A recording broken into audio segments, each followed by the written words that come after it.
Welcome to Talking with Tech. I'm your host, Rachel Madel, joined today by Chris Bugay. Hey, Chris. Hey, what's going on, Rachel? I have a fun story for you from the summer. Are you ready for this one? Yes, I love your stories. So over the summer, I got asked to support a student that is, let's say he's in first grade going into second grade, okay? And he was having difficulty in class, in whole group instruction. Just for whatever reason, it was making him want to flee or get out of the situation. And he struggled with it all year long. So it was general ed, first grade, had difficulty. And they called me in over the summer where he was going to be working with somebody sort of on a one-on-one to sort of complement his reading instruction. This is not an AAC user, just a student that is fleeing the classroom for some reason. And so I talked to the so it's part of his team, and I learn about him. And of course, first grade, so he's into Minecraft and Pokemon, and so I go observe him. And he's working with this adult, and the adult has a book with pictures that are a sort of task, work on this. We're going to work on these letter sounds for 3 minutes, and then you can watch your Minecraft video or pick a Pokemon card and then watch a Minecraft video. And okay, so I watched you that. And then next time it's going to be 5 minutes and sort of build up your endurance. And the kid is just having a blast. He's having a blast with the adult. He's having a blast with me because, of course, he's like, do you like Pokemon? And I'm like, let's talk Pokemon, And what video are we watching? Minecraft? Yeah, let's go. Let's talk about it. And then he's got all these questions because the Minecraft video is about some virus, and I won't go into but there's all these vocabulary words he's asking me about. Do you know what a virus is? What is a virus? Just really curious. So the whole time I'm thinking, okay, but this kid flees the classroom when he's in first, but you would never guess that by watching him right now. So what's the rub, So the teacher gets called out of the room, and it's just me and the kid, and we're going to sit there for a second, and I've got a Chromebook up, and I'm going to be like, hey, let's try some tech stuff so I can show you some cool stuff, Can you guess what I'm going to show him? Coding? Oh, that's a good guess. No, not yet, but I teased him with that. Not teased him, but hey, dude, have you ever played with robots? Do you know we have those in our school? That certainly came up. I literally was like, coding. I was going to say robots. I was like, there's only two potential answers that my brain goes to. Well, the third was just listening to what you type. So type it and listen to the text to speech. That was going to be my next guest, text to speech. I got my Chromebook out. I pull it up. Now here's where the story gets good, Rachel. The kid gets up and he goes, I got to go to the bathroom. And he leaves. And I go to myself, wait a second, this kid elopes. I don't know. So I follow him, and sure enough, he goes into the bathroom, and I stand outside the bathroom. And a few minutes later, he comes out and he goes, so I'm going to describe what my hands are doing here. It's I'm thrusting my hands forward at the screen at you, Rachel. He comes out and he goes, okay, I need to tell you something. Somebody vomited in the sink. There was vomit in the sink. There's vomit in the sink in the boys' bathroom. It wasn't me. I didn't do it, but somebody vomited in the sink. And I believed him. He didn't throw up. I didn't hear him throw up. I was right behind him, So I'm like, okay, dude, well, what do you want to do? And he's like, someone might see it. And I was like, yeah. How do we clean it up? He's like, let's go tell a janitor.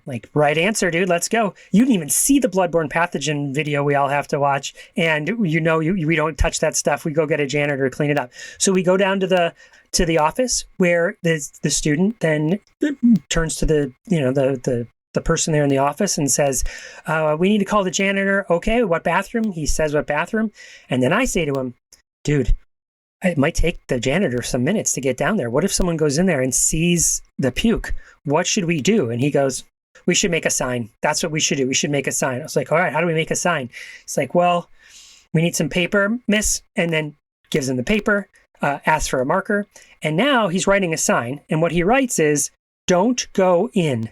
And I say, which, first grade handwriting, spells it all correctly, gets the apostrophe and between the N and the T and the don't, right? And then I tell him, well, if I saw a sign that said don't go in, I might go, I wonder why I shouldn't go in. And I'd be curious. And he's like, yeah. And then without even doing anything else, he drew sort of an emoji in the corner of a vomit, of the vomit emoji. All freehand with a Sharpie on a piece of paper. Then we brainstorm through, got to get tape, goes out there, we put it on the sign. And my whole point being, in this whole story, Rachel, I got to meet later on with the team and tell his parents about this situation. And they just were beaming. Everyone was beaming, is that here we have a student that would want to flee certain educational experiences because of whatever the reason. The whole group wasn't just all whole group instruction, but whatever the reason. And here, while he's found a purpose behind what he's learning, like what was he doing in that one-to-one? He was practicing spelling words, right? He was practicing reading individual words. Now he's writing them on a sign. And the point being is that this gives him this sense of purpose, right? There was an authentic problem. There's someone vomited. I needed to do something. I'm going to use the skills. This is why I need to learn how to read in the first place and write, because stuff like this comes up, not just because my parents are expecting it or my teachers are telling me to do it or because all my friends are doing it, but, this is why I do this, because I got to write this sign. Who else is going to do it? No one else is here, right? And so this sense of purpose and solving authentic problem, just you saw this kid light up, and that was like my number one. There was a bunch of tech stuff that I put in my report afterwards, to suggest, but it was like, find authentic problems for this kid to solve. He will jump to the occasion and invite him to do it. Like, hey, he's going into second grade, go into Minecraft and make some signs, and we'll show it to preschoolers or kindergartners and teach them words that way. Like, those are the sorts of authentic problems we could be doing. But it was just such a great reminder that it's not just about showing up and kids going through the motions. It's creating experiences that they find purposeful and meaningful. Chris, I love that story. As you were sharing it, I was like, he's coaching him through it. He's coaching him. Like, this is so great. I do similar things with some of my clients, and just like whenever there's an opportunity for problem solving, I feel like an organic opportunity that just arises for problem solving. So often I see educators just kind of like jump in and like tell kids what to do or tell kids the answer or give them the solution. And I just feel like the shift into asking kids more reflective questions and really helping support their problem solving skills. That's really like a life skill that will take you so far if you are practiced at problem solving. And conversely, if you are always in scenarios where people solve your problems for you, not only is that disempowering, but it also doesn't teach you the skill, right? Mm-hmm. So I just love all the elements of this, the problem solving, the incorporating of literacy, just happens organically. This is just amazing. And just in case there's educators listening going, well, Chris, we can't do that all day long for 6 hours a day. Well, I would be questioning how much could we do? And any minutes that you do this would maybe decrease the number of minutes that you have to be in some sort of whole group structured artificial scenario, meaning he might be able to tolerate that better because he didn't have to do it for so long. Okay, I know that's coming to an end, and then I can get back to my project that I'm working on, or the problem I'm solving, So it's not one or the other, but a combination of both. With how can we lean more to maximizing those authentic problem-based scenarios? Totally. It reminds me of a quick story I'm going to share with one of my clients. He's a teenager, autistic. He actually just graduated from high school. And I asked him at the beginning of the summer, what are you going to do this summer? And he has no answer. He's as if he had not even thought about what he will do. And so I'm well, what if we make a bucket list? And he's like, of course there's an opportunity. He's like, what's a bucket list? I'm like, well, I don't know. How could you find out what a bucket list is? And so he's searching and he's like, oh, a bucket list, things I want to do. Okay, great. And so we end up very organic literacy opportunity, just also getting him thinking he has an entire summer ahead of him. What is important to him, which I feel unfortunately, our students don't always get asked what they want, what they think, how they feel. They don't have opportunities to even think what could I do this summer? I'm not sure, right? And so anyway, it was like super, super fun. We spent like over a couple sessions, we kind of built this bucket list for him. I'm going to read a few of them because I feel like they're just so great. Go swimming with my family at the YMCA. That feels like a normal summer kid bucket list. Have a water gun fight with the trees. I was like, interesting. I was like, so of course these are also conversation starters. Like as he's like coming up with this, I'm like, tell me more about like a water fight with the trees. Yeah, he's going to win. He's going to win that fight. Exactly. Go shopping at Trader Joe's with my family to buy blueberries. So one of the things I'm working on with this student is like being more specific. And so like, it was a perfect opportunity. He's like, go to Trader Joe's. And I'm like, I was like, how can we be more specific? So anyway, that's why that one came out of the wash. Learn how to do laundry. I was like, okay, like again, would have never thought that was like something interesting to this student, but like, okay, great. And here's the best one, Chris. This one came at the very end. I was like, is there anything else? It was like the end of this, couple week assignment that we did. And he's thinking, and then he starts typing. Also, we're using, assistive technology. We're using text to speech tools while we're making this bucket list. He says, practice being flexible when things change. Oh, and I was like, oh my goodness. We all need that, but yes. I know. And it was just like such a beautiful moment. And I, of course, shared that with his mom. And he also sees another clinician on my team. And so it was just like a beautiful moment. And it's like, now like I have like a roadmap and his parents have a roadmap as to like what he's interested in, like what he wants to prioritize. And also how do we help him, be more independent in some of those skills? Like we actually know what he really is interested in. And it was a simple exercise. It was just a couple minutes at the beginning of our sessions. And like, he was so proud of his bucket list. Like he was so excited all summer, checking things off. So anyway, I thought I'd share that because it's another, again, organic opportunity to practice literacy, formulating, like all of the strategies that I'm working on in my sessions with him, but do it in a way that's like actually really relevant and meaningful to him in his everyday life. Yeah. Awesome. If I can imagine if you asked him and he had, like you said, he had no idea, you might have to prompt him along with specific questions, sort of like giving him a survey, which brings us right over to Brian Whitmer. So Brian Whitmer did a survey with Open AAC. It's a survey that he put together at the end of year, or all of them over at Open AAC put together, puts it out to a large community and sort of gets kind of the state of where we are in AAC. And I had the great fortune to get together with him and sort of review those results here on the podcast. And so that's what you're about to listen to. This is Brian Whitmer talking about the results of the survey from Open AAC 2024.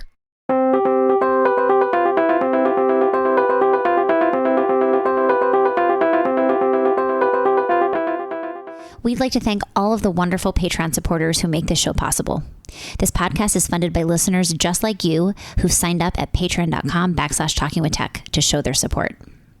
Because of the generosity of our amazing Patreon community, we're able to pay Luke and Michaela, our podcast producer and audio engineer, who keep the show looking and sounding great. Patreon supporters also receive bonus content, such as early access to interviews, behind-the-scenes recordings, additional curated resources and materials, and so much more. Check it out at patreon.com/talkingwithtech. Now let's head back into the episode.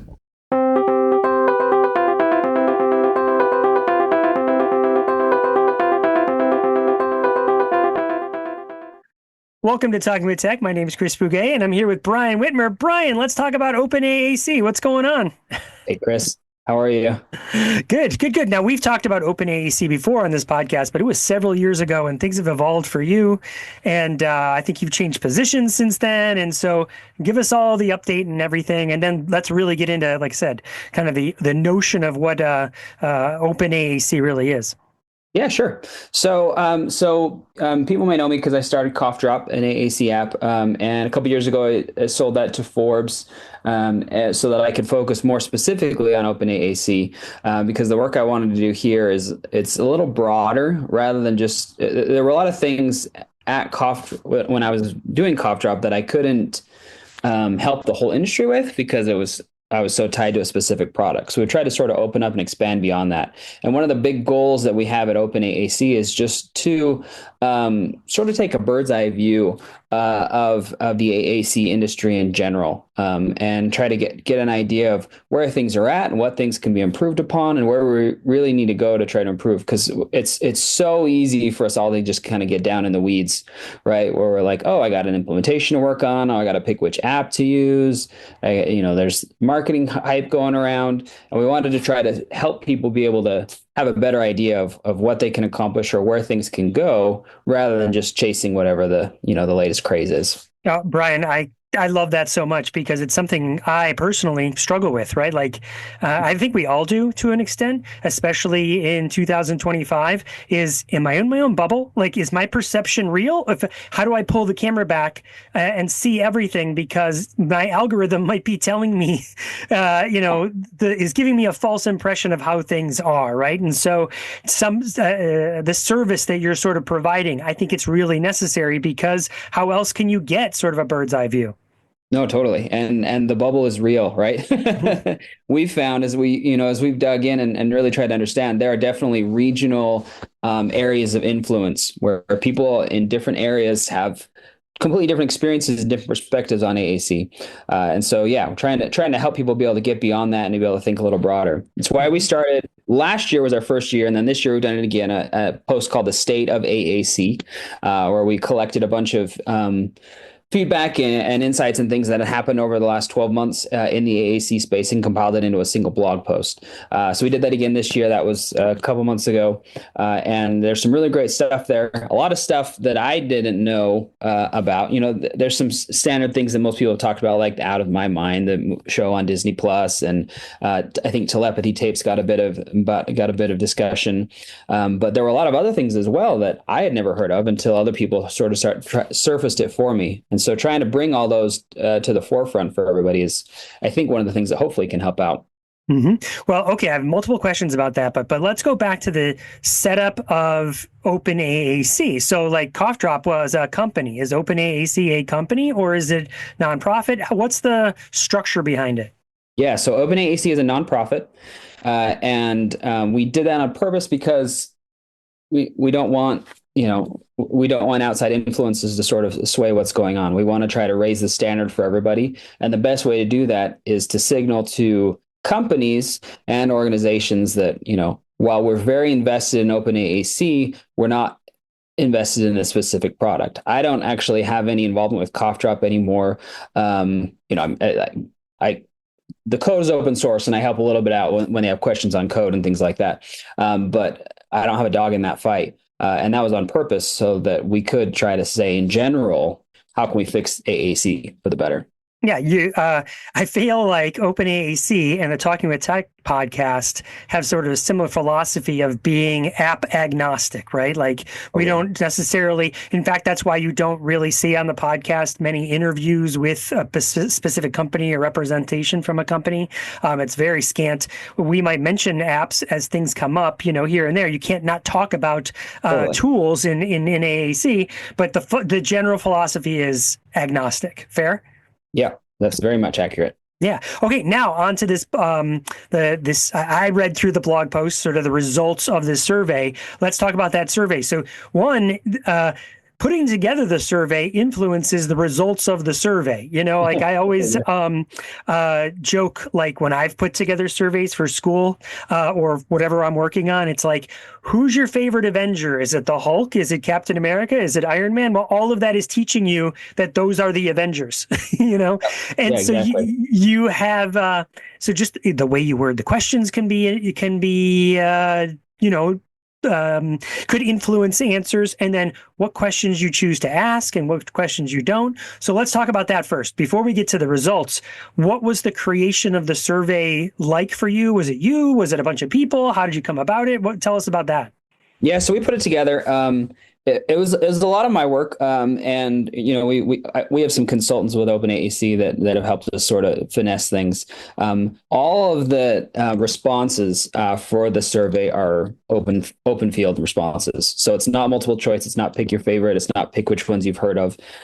This year we did add up at the top, before you get into everything, a list of like known AAC apps, because there were a lot of people that were like, I don't know what I'm supposed to say here.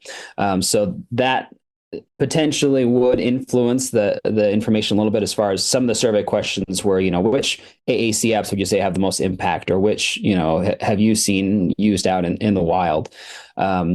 And the good news is we didn't do that last year. We did it this year, and it didn't seem like it skewed the results very much at all. So we will continue to watch that carefully. But a lot of the other questions are just open-ended free response. And then what we did was sort of, categorized them and clustered them based on the responses, so that we could get something that was more nuanced. And rather than just picking up on patterns, we could actually pick up on individual anecdotes as well. Mm-hmm. Now, I remember you sent it to me, or somehow I saw it and I filled it out. I know Rachel filled it out separately. We didn't know we were each filling it out, but afterwards I was like, hey, did you fill it out? And she was like, I filled it out too. And so let me ask, was it anonymous? I can't remember if I had to put my name on it or if that was a choice. Was it an anonymous survey? Yeah, it was. We did. We had you could put your email address in and enter in a drawing to win a gift card or something. So people could identify themselves if they wanted to, but that wasn't, it wasn't for spamming or anything like that, and identification wasn't required. We ended up, after the survey came out, we ended up posting some of the results online for a little while. We ended up pulling them off because some of the responses were personalized enough that even though people were technically anonymous, they could be identified based on what they said. So we decided not to do that. We'll probably try that again, just with a little bit more scrutiny. But, my goal is always to get information out there to everybody, to try to make sure that we can make informed decisions and we don't have to rely on somebody else's interpretation of those decisions. And so I default to openness. And there are reasons why that's not always the best idea. But that's what we work towards. Yeah, no, I hear you there. Me too. I default to openness too, sometimes to a fault, Yeah. And I like a great little example there is like when my kids were younger, I posted pictures all the time. And now I never post a picture of my kids unless, we ask, permission. So that's sort of general idea. I think of the same thing at conferences. I used to take pictures of conferences all the time because let's share all the information. And now I'm like, do people want their pictures shared? I don't know, and so I've sort of rolled that back a little bit. So I kind of get that idea. Again, I don't remember the survey, probably it's a good thing because then I can ask you these questions and people listening will have more authentic answers. Was one of the questions sort of identifying your role in AAC, like you're a AAC user, you're a parent, you're both, you're a professional that works in it? Was that part of it? No, we actually didn't ask that question specifically, and not because we're not interested, and not because we didn't want to know what the breakdown was, but just because there was a little bit of scrutiny that was going on at the time around that idea of asking that sort of a question, and we didn't want to get into that. So I think we have a better bead after that. And then after there were sort of two surveys. There was this survey, and then there was a second one that we sent out privately to a couple individuals called the AAC GPA, which was a little more fine-tuned. And we got some responses back from that I think will help us in the future know how to sort of ask those kind of questions a little better. Okay. The problem we ran into in the past, when you have what is your role in AAC, if it's a drop down, then what ends up happening is you're limiting people to, I'm only this, or I'm only this. I'm only a parent, or I'm only a researcher, or I'm only an AAC user.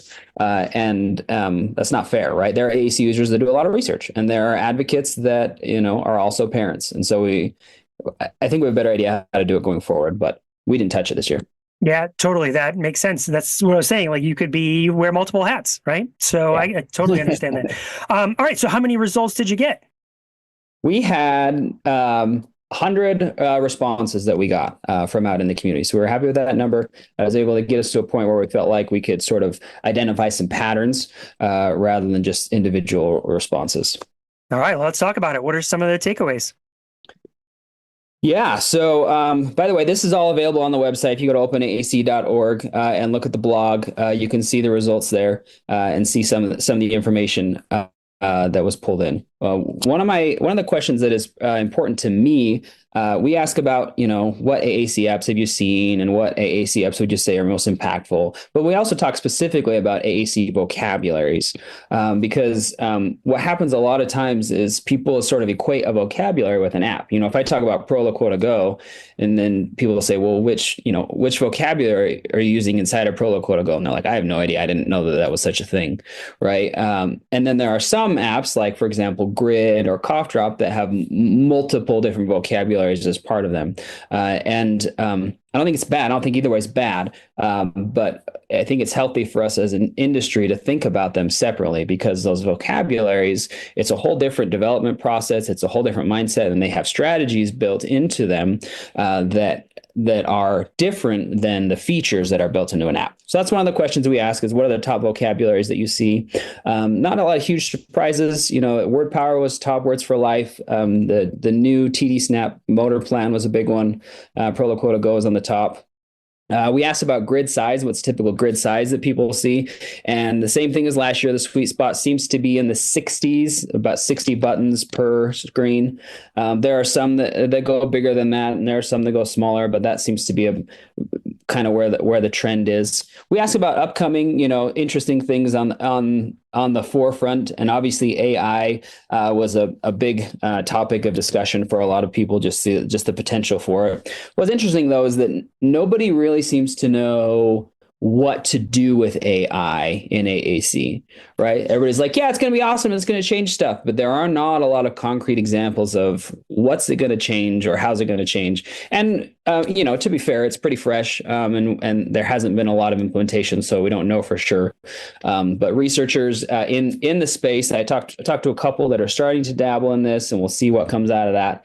But it is a big question mark, because there's trade-offs, right? Anytime you pull artificial intelligence or adaptive systems into it, then you risk giving up the motor plan for an individual, giving up consistent access to vocabulary. And so just walking that fine line, we'll see some people playing it, I think, in the next little while, but it is going to be an interesting thing to watch.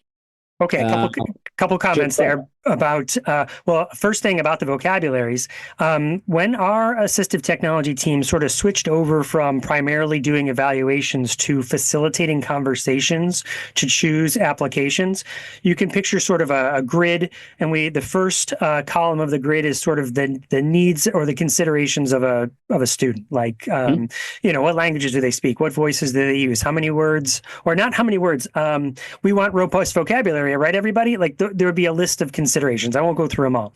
Yeah. But then the next thing we would do in the ensuing columns were the different applications, and then we'd sort of do a feature match. Well, which one of these applications matches with checks off most of these boxes? Or we wouldn't even necessarily be check boxes. They would be like little things we'd write into the consideration, right into these boxes. But when we first started doing that, we fell into a little trap. It's a learning curve, right? We said like Proloquo, Lamp Words for Life, TD Snap, Touch Chat, CoughDrop, whatever, right? We list these across, and we recognize that what you just said, like, well, wait a second, you can't just do Touch Chat versus Lamp versus CoughDrop, because there's multiple vocabularies in some of those apps. And so we then have challenged ourselves to say, well, now in that column, we'll have, Lamp is always 84. So Lamp is 84, but Touch Chat 108, Proloquo 80, and we would list those across going, what are the vocabularies and the specific number, the grid sets are we considering? And what are the pros and cons of those different grid sets? And so that has really helped us refine our decision-making process. So again, that sort of aligns with, I think, you're seeing, right? Is that, or that you're saying is that these, it's not just about the app, it's about the vocabularies within the app. Fair? Yeah, definitely. And I think that's a great way to do it, to make sure when you're calling out apps, you're saying, oh, we're going to do, now I just blanked. We're going to do this vocabulary inside of this app, rather than saying, just the app version of it, because it does make a difference, and it helps you give it a little more scrutiny, I think. Now, also something that I want to be maybe exceptionally clear about, and again, you feel free to correct me if I'm wrong. I think you said like we're sort of landing, the mean might be around 60 cells, right? But just because that's what the survey says and that's where the trend is, doesn't necessarily mean that's the better practice, or that we shouldn't try to go with more and go to less, or start with less, go in that direction. Is that also fair? Just Yes. because that's what it is doesn't mean that's what we want it to be. Very accurate. And actually, part of the reason we call that out is because when I talk to people, this is another regional thing. There are pockets where 24 buttons is the expectation, right? They're like, oh, we got to go small. And so to be able to say, hey, no, actually, most people are up to 60 can be an eye opener. There are people who say, oh, you're right. They would say, oh, 60, sweet. That's all we need to do. And it's something that we definitely, just because it's the way it is, doesn't mean that it can't be better. There are reasons why you wouldn't go higher than that for an individual. But in general, there are lots of people who can handle a motor plan in the 80s at least. And so that's a better place, I think, to start and to consider. Yeah, what I learned was, and I think this still holds true to me, like it's a core belief now when I go and work with teams, it's make them prove that they can't, right? So start with as many and make them prove that they can't, because you can always roll back. It's harder to go up, from less to more is harder than more to less when it comes to cell size in general. Right? Yeah, okay. for sure. Let's talk about generative AI for a second. Okay. Every conversation I've had about generative AI seems to be focused around the user experience, the AAC user experience, right? But what no one's ever talking about, and I wonder if this was part of the survey, is how can generative AI be used to help the communication partners that are supporting the AAC users get better at that skill, right? Waiting longer, modeling on the device better. And I don't hear any companies talking about a product like that. Like, hey, we're going to be a coach to the AAC user where the app can give you feedback about how you're sitting on the couch reading a book with your kid and you're modeling on the device. And then it gives you, hey, you modeled 6 times today. How do you think you could model 8 times next time? Like, what if you tried to, like, any sort of coaching from an AI, because there's just not enough people doing that, and there's just not enough people to train in general. I bet you'd see that regionally too, that some places there's hotspots where they have more people that are coaches / trainers, and other places that have a dearth, that there's nobody. So an AI tool like that could be really useful. And I see no one ever talking about that. So app developers out there, there's your ticket. Yes, listen closely. I love it. Because I think that, the AAC interface for the AAC communicator is one thing, right? And we got to be really careful with how we iterate and experiment on that. But everything around it, there is so much potential. And that would be so fun, right? That sounds like a fun project to me, to be able to dig in. You look at something like Proloquo's Coach app, right? And if you could sort of, you mash that up with Duolingo's new announcement that they're going to do a bunch of AI-based lessons for languages and stuff, and you find a way to really dive in and help. Because you're right. One of the big problems in AAC is there are not enough experts. I wouldn't even call them experts, right? Because that's not even the level we're talking about. Enough people comfortable enough to mess around. Mm-hmm. And that's what we need more of. And so it's not a matter of like, oh, Gen AI is totally going to mess this up because it doesn't know what it's talking about. That's not the level we're at. If we could come in and just say, like, here's some ideas, and some of them may be stupid and some of them may be awesome, but that's way better than where we're at.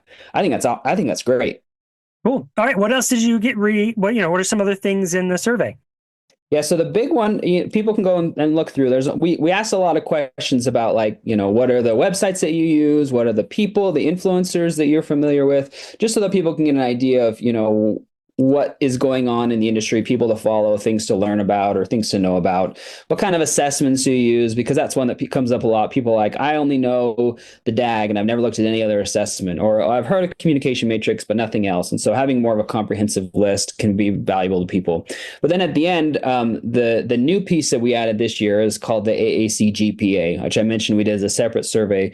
And the idea here is to try to get some kind of metric that we can use on a year-by-year basis to say, how are we doing across the AAC industry, right? Are we are we getting better at the things we're trying to get better at, or are we just kind of floating along, or are we actually getting worse because we're not, raising the standard at all? And so we graded, well, not me, but the respondents that we invited to participate, they graded the AAC industry on a number of different categories. How good is the community? How much advocacy is going on? What are business practices like? How are families succeeding with AAC? What kind of marketing and outreach is going on? What's the funding space look like, landscape look like? What's happening in education and in openness?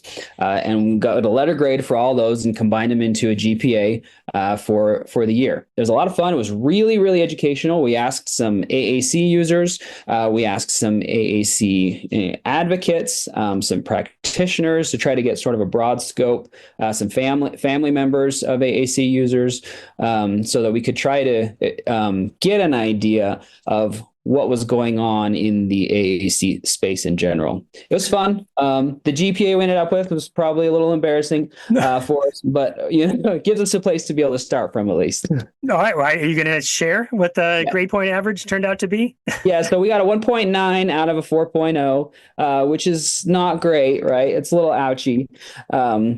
Things like, family, how well things are working for families. We got a B there, which I'm pretty happy about. A B, is more than passing. It means that we're doing pretty good. But then we got an F in education, which was pretty ouchy. There was pretty good consensus that as far as the education space goes, and this is not to say that there are not good things happening in education, right? But the consensus was we're running into the exact same problems we did last year and the year before that and the year before that. It's like something is not sinking in. And so we're not making any progress. And there are still, people who are taking AAC devices away because of behaviors or leaving them in backpacks, some of these really fundamental things that it's like we should be beyond that. We've been banging that drum for the last 15 years, and it's not sinking in. So we need to do something different. Brian, people can't see us right now, but if they've seen me recently on social media, they'll see that my hairline has changed over the years because I've been pulling my hair out over these years. I mean, that's what the whole podcast is about, is to try and change these things. And they're not changing fast enough. Like I just recently talked to my wife. I'm like, I don't know before I retire if it's going to change, because I find myself having the same conversation. Like, wait, why are you want to start with 4 cells? Are we not past that? So yeah, I feel that grade. And I guess I want to say okay, like a 1.9, I'm glad you got that baseline, because maybe we can see 5 years from now, did we move up to a 2.4? Have we made some strides in that area? Everyone's got to start somewhere. And we started long ago, but we didn't have a metric. Maybe it was 0.4 before, right? And we're up to a 0.9, I mean, I always say this too, trying to keep it positive. Today's the best day ever. If you needed AAC, today's the day, right? It wasn't yesterday. More people know about it. More people are talking about it than ever before. So I still feel like the need. Maybe I'm just convincing myself I'm in my own little bubble, but that we're moving in the right direction. No, I totally agree. And the goal, the original inspiration for this was, have you ever heard the doomsday clock before? Oh yeah, yeah. Explain it to our listeners. So the idea is that there's a group of really, really smart people who think about how close are we to the quote unquote end of the world, like nuclear holocaust. The world just blows up and everybody tries to kill each other. The bad news is we've been 11:59 and 55 seconds for the last 10 years. And I don't think that this year anything got any better. But the whole idea with the doomsday clock was to try to have a wake up call, and to be able to say look, maybe we need to change some of our practices. And that's similar to, that was the inspiration for the AAC GPA. It was not to say nothing good is happening, but hopefully to have a bit of a wake-up call and say, we can be doing better. And there are some awesome things that are happening. A C grade, I was a bit of a perfectionist. And so if I got a C for my grades in school, that would be very hard for me to swallow. But a C is not, not failing. It's like, we're meeting the requirement. We just have a lot of room for improvement. And part of this AAC GPA, if you go look at our blog post on openaac.org, is some suggestions for things that people can do and that the industry can do to try to help raise these grades for next year. Because it's not just about saying, you guys, we all stink, right? It's saying like, look, we can do better. And some of this is actually pretty easy. There's some low-hanging fruit. That's the good news. There's some things that we can do. Some of it is systemic, and it's going to take some more work. Education is going to be a little bit of a tricky one to sort of broadly address. But there are things we can do. For example, one of the categories is around advocacy, right? And there's AAC users and helping support AAC users and helping empower their voices. And that's an area that has seen progress.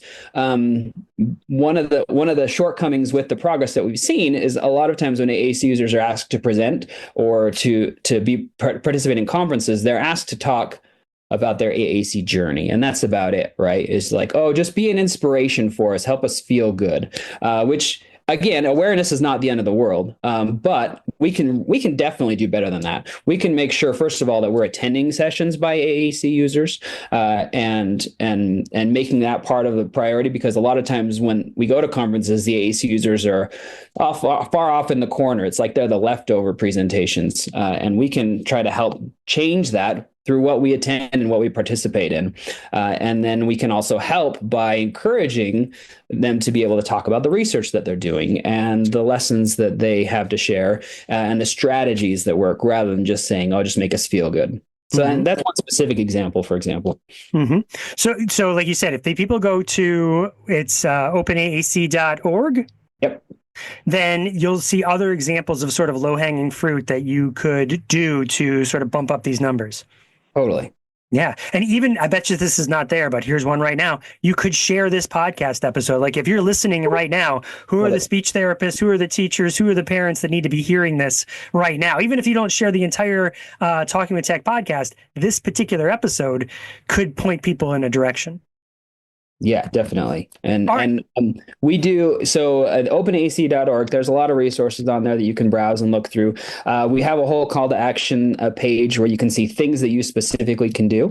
And if you want to get involved, we have a chat group, and we have regular meetings where we talk about and we try to figure out what we can do for the AAC industry in general. So if you want to get involved, we'd love to have you participate, but also just, share what you find in school. Okay. So what else with the GPA? Well, how else did we do? Let me jump back to that real quick. So we got a lot of C's, which is fine. The community, we got a C+ there. There are a lot of AAC communities now that exist, and that's been really awesome to see. Some of the smaller sort of groups that are organizing around specific topics, specific app support groups, and also just strategies.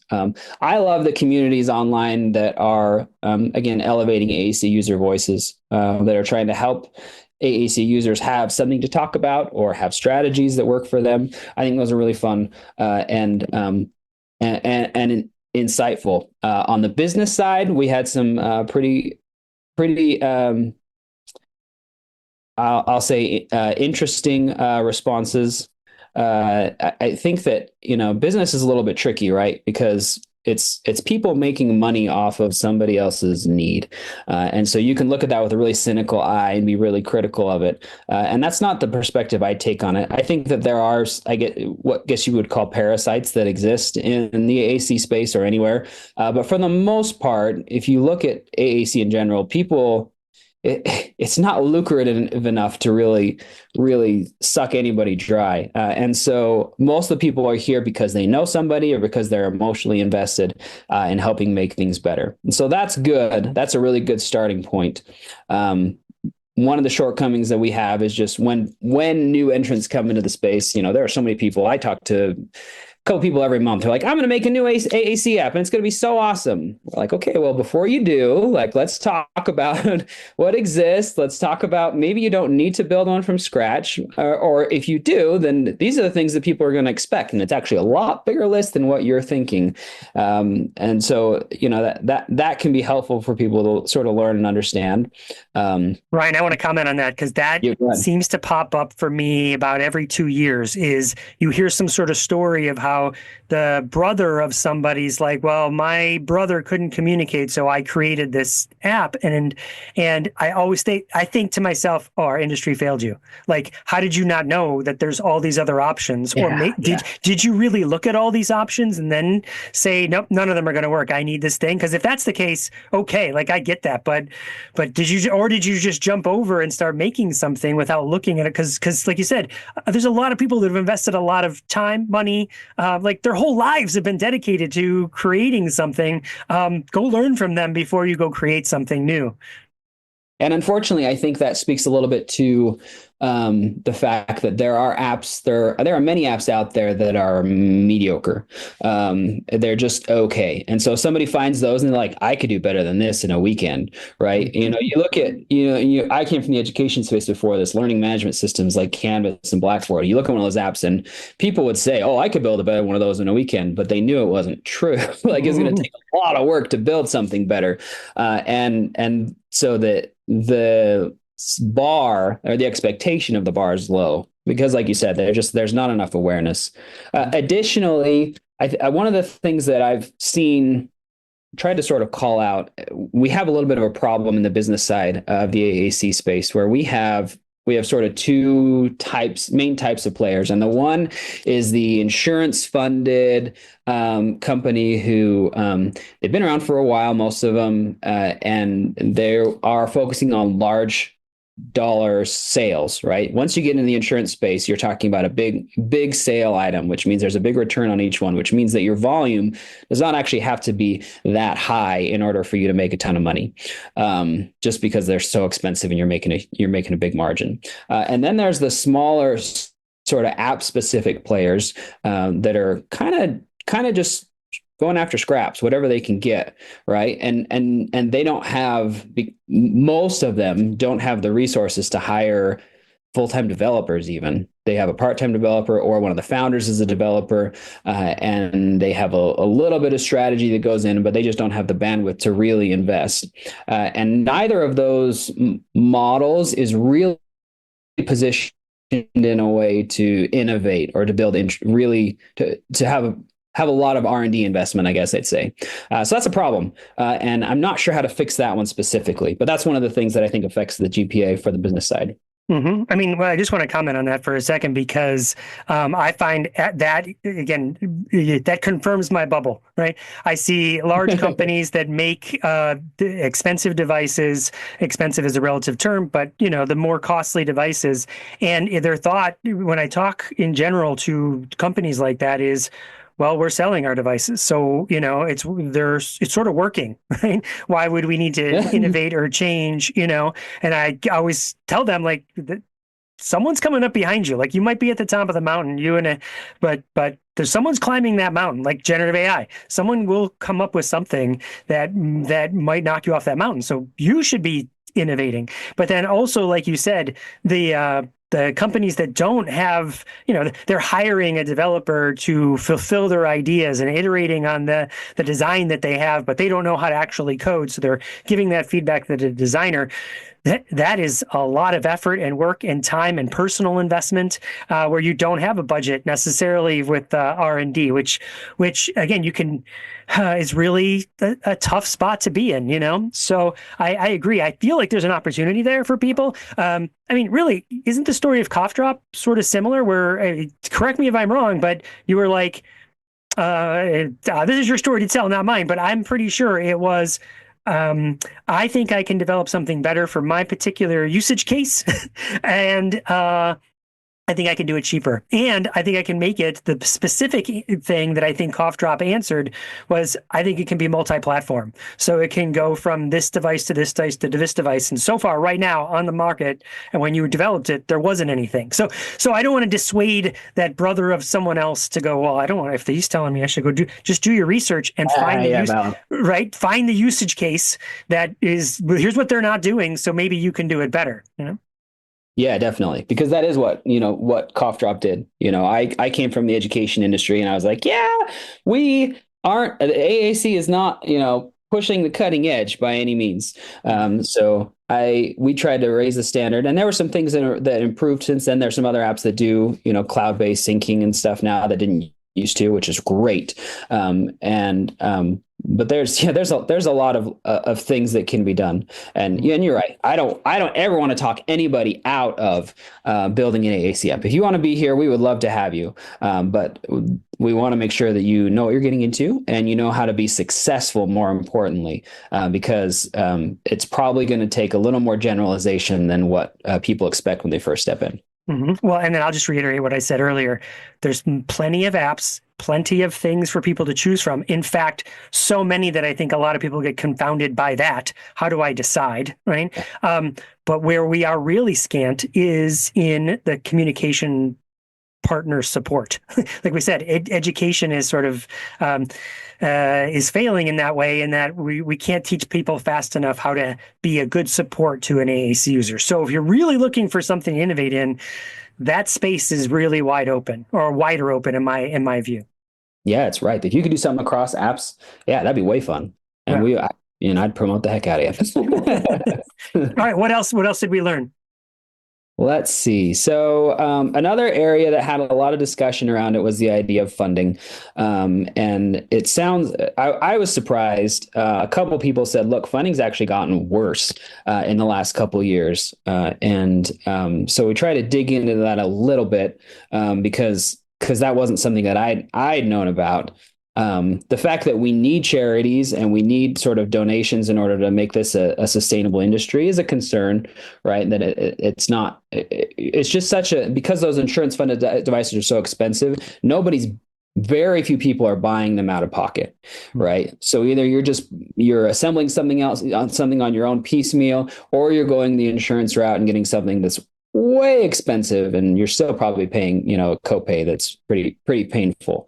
But it sounds like insurance companies are also making it harder to actually get funding approved, which is unfortunate and not something I have an easy answer for, unfortunately. Yeah, that's definitely problematic, but it's good for people to know, right? Because maybe there's avenues there, that advocacy work that could be done to change those models, Yeah, definitely. The last area in the GPA report was around openness. And this is a fun one because that's, sort of the wheelhouse that we started with at Open AAC. And there's some interesting things going on there. We put a lot of time into researching technology, trying to understand what's out there and what's available. Then there are some free open source AAC apps that are out there, which is great. It's a great start. On the voice generation side of speech synthesis, there's actually been some really fun things happening in the last couple of years with AI-based voices. And so that's been really fun to see some new opportunities open up for way less robotic voices, for personality and speech generation, and for being able to personalize and match voices. The idea of having a personalized voice, that's something I think it's been around for about 10 years. And I would say the first round of it was kind of okay. But now there's been sort of another round of diving into it. And that's been a lot more interesting and some great stuff that's happening. So.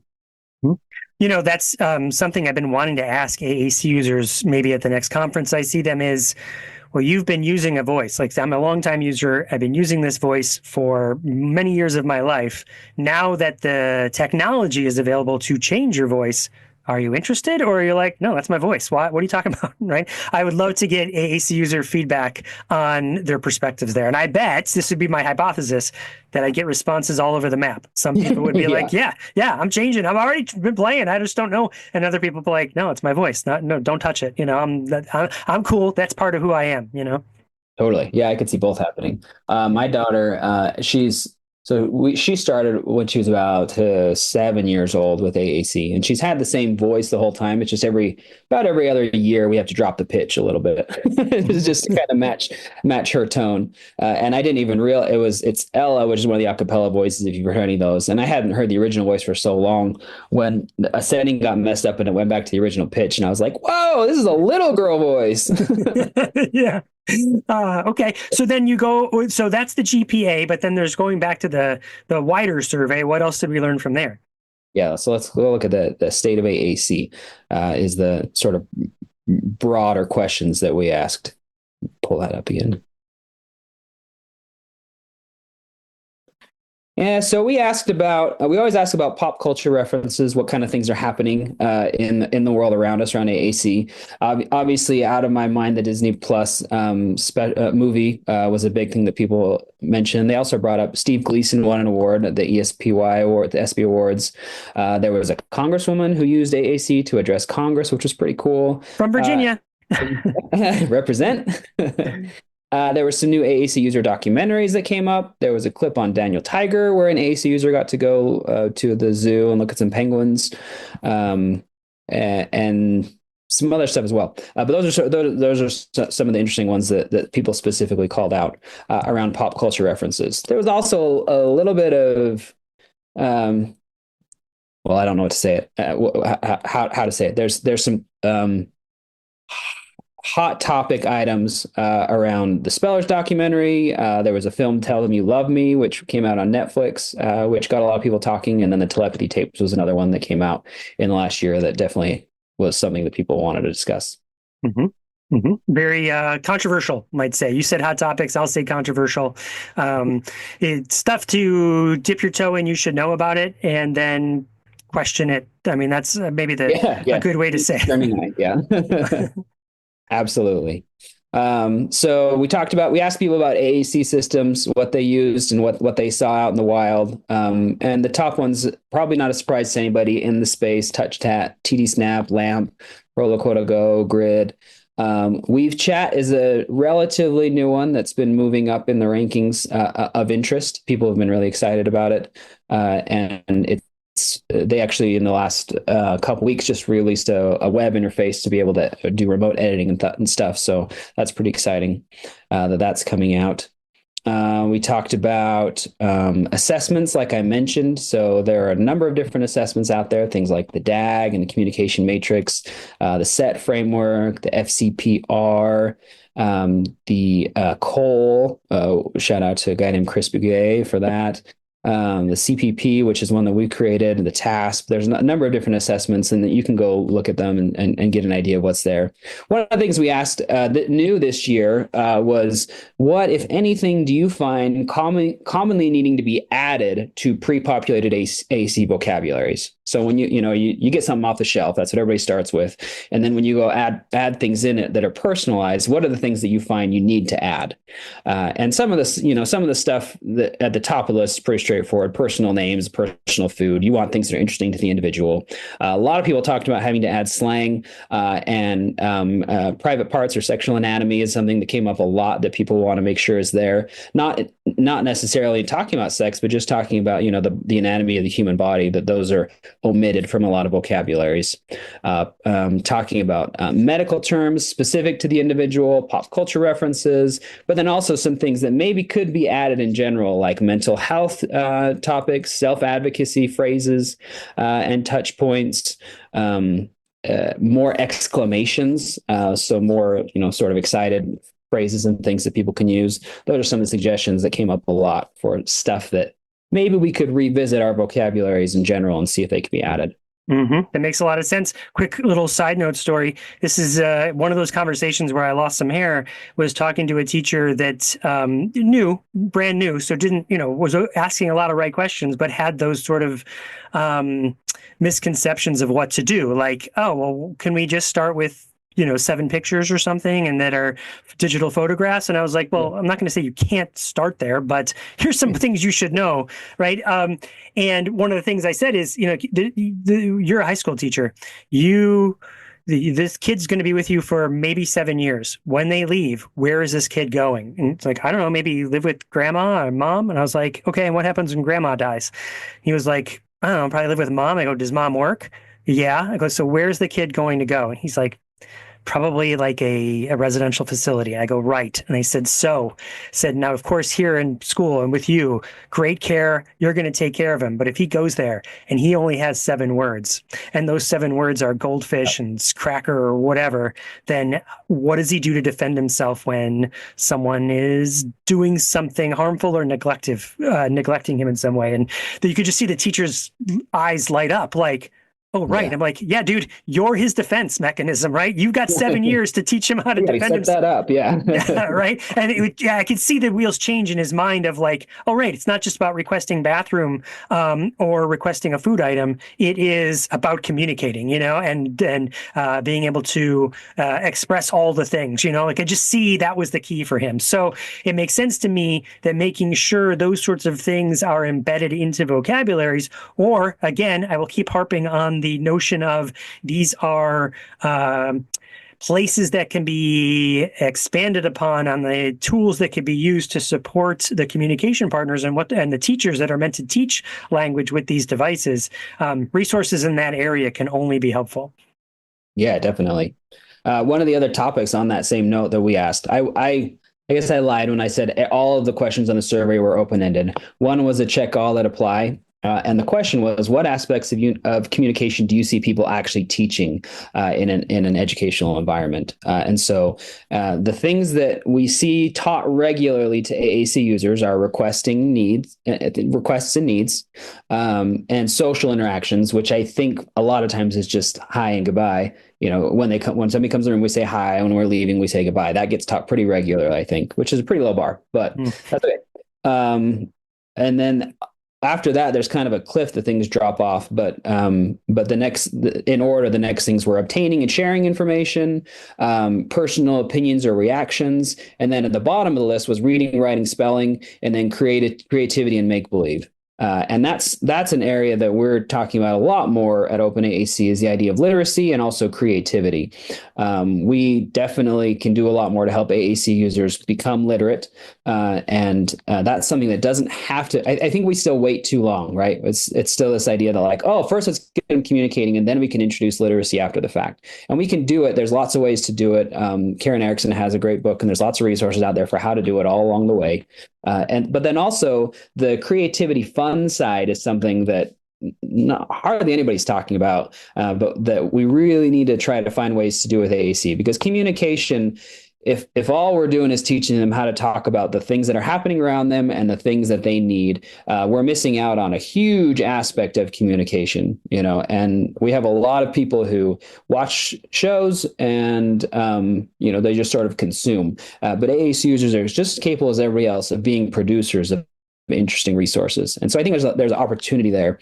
Later this year, we're talking about doing an initiative where we're going to get some resources put together around creative writing for AAC users, and it should be fun. But anyway, that's a big one for us right now.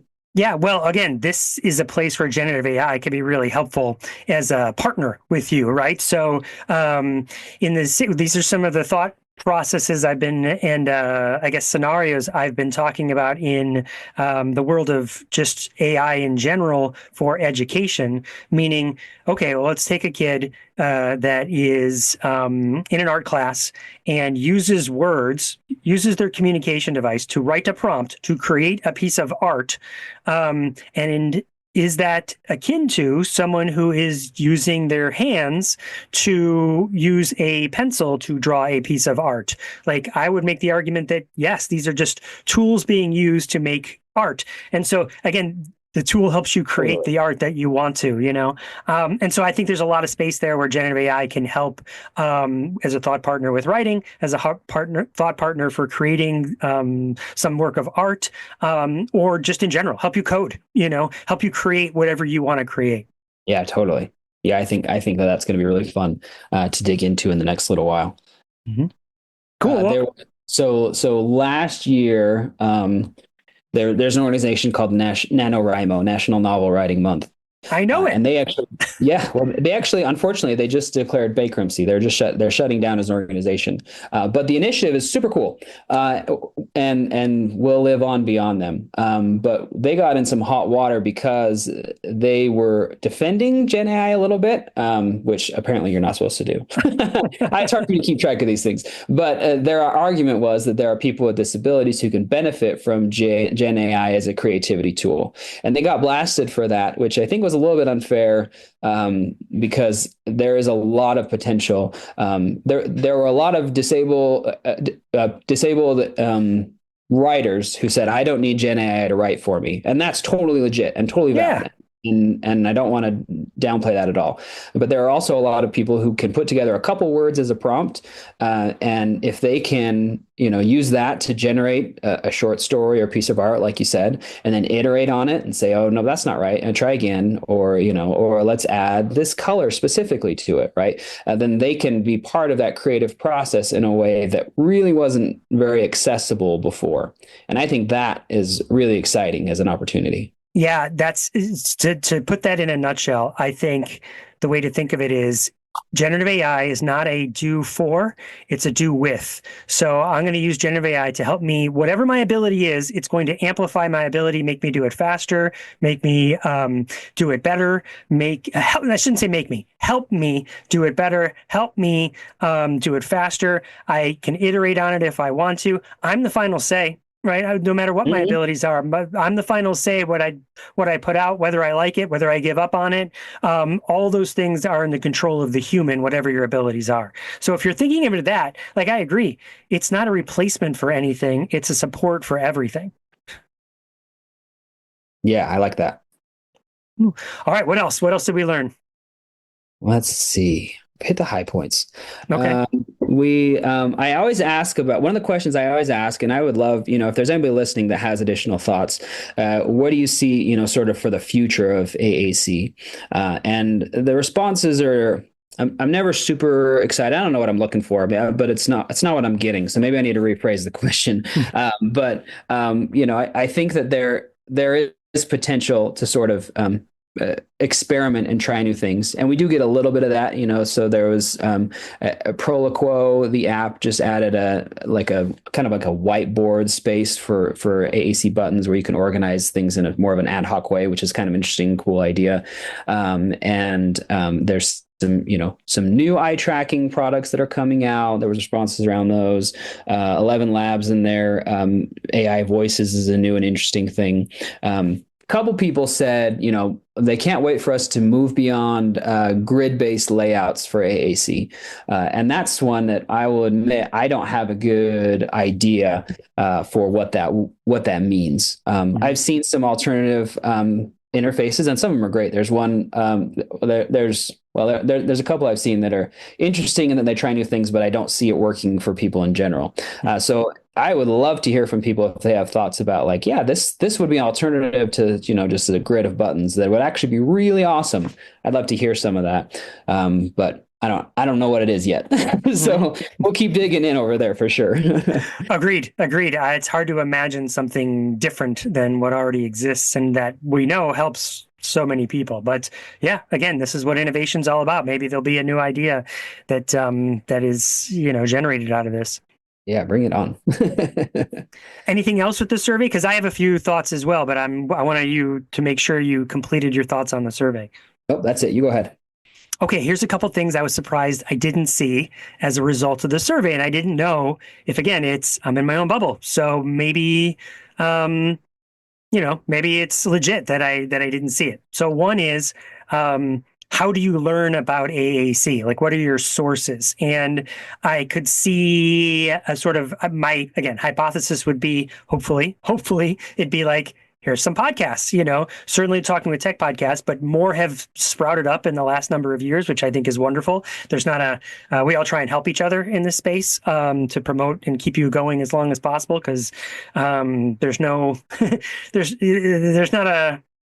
competition here, right? It's all collaboration. So, well, that's one. Two is, again, how do you learn about AAC? What are some of the popular courses out there? Like Rachel's AAC Ally is a great example. Again, are people just not sharing that, or is that why was that not in the survey? Was it because, well, there's just not a lot of people doing it? I think Rachel would say, no, there's a lot of people doing it. And so we need more people doing it. And then the other thing that I noticed, again, sort of hit home with me is sort of that last question you asked is, where do you see AAC going? And I was sort of shocked to not see, again, maybe because it's so in my face and I get an email about it every week, is about the specific language system first approach or a multi-tiered system of supports around AAC. Sort of thinking of AAC as it's an audio support, it's a visual support in an organized fashion.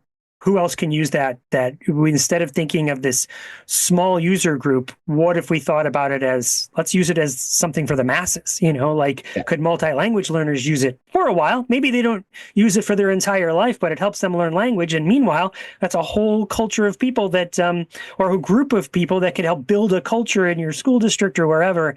And so my point is I thought, I was like, oh man, I thought we were headed there. I get emails. I just got an email this week from somebody in Singapore saying, hey, we've been using the specific language system first approach and it's working gangbusters for us. More people have language. So I was like, when I saw that wasn't the answer, I was like, oh man, well, more work to do. More work to do, I guess. And to be fair, I have heard that from a couple of people too. It has. I wouldn't say that it's gotten anything like a groundswell. Maybe it's like an early stages kind of thing. But I have heard a couple people bring that up, not through the survey, but outside of that. We actually did have a question about how do you learn about AAC, and talking with Tech got on the list for sure. Oh, great! People are very happy with that podcast specifically. It's got a couple. I thought we'd get more, of the Instagram feeds and things because I think there's a lot out there. We only got a couple, so I may need to word that a little differently next time. But it could use some massaging for sure.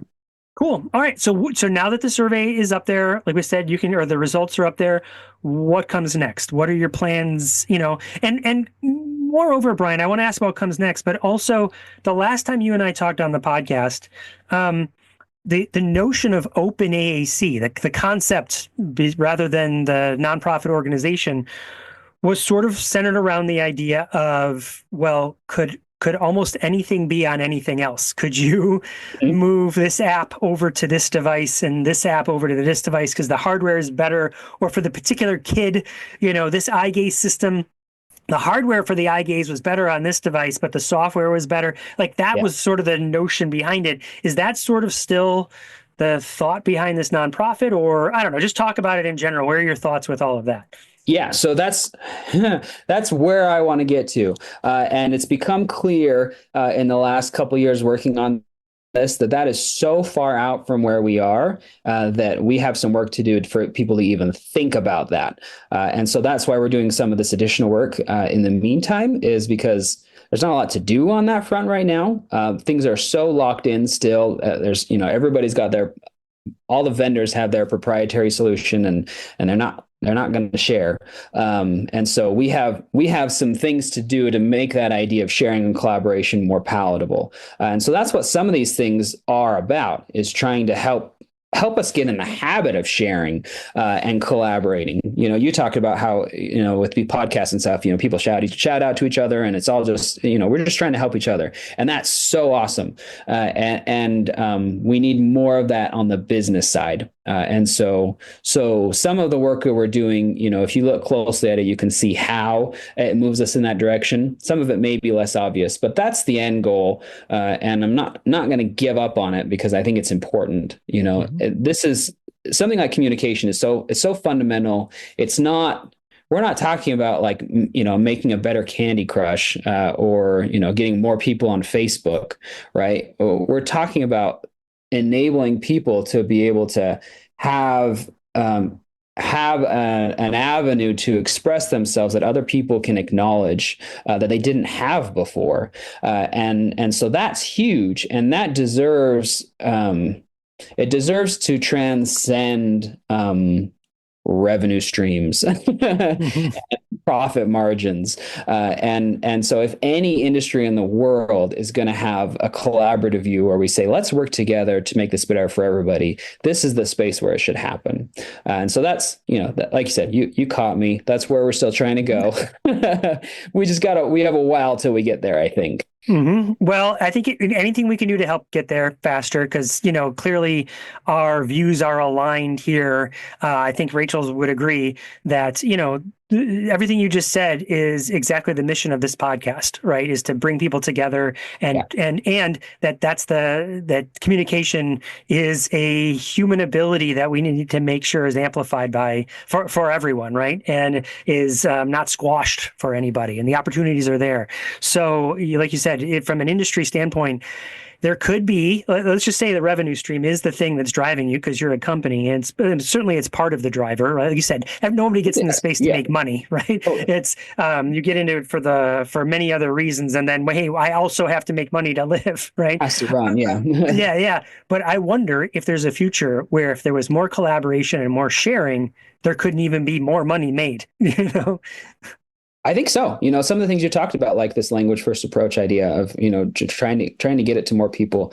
That's not the idea. There is not to expand market share, right? But it helps everybody. It helps raise awareness. It helps us get to a spot where this is more normalized. This idea of using alternative communication, and that's great. And there are ways to sort of do it. If we can thread this needle and do it strategically in the right way, we can sort of nudge everybody in the right direction to be better players in the space as we go. So that's what we're trying to look for, and we appreciate all the work you guys are doing, and we're gonna all keep pushing along. Same. Well, thank you for starting this. Thanks for coming on the podcast, talk about it. Any sort of final thoughts to wrap us up? No, I appreciate you giving us the time. It was fun to be able to chat. Same. All right, thanks, Brian. Thanks, Chris.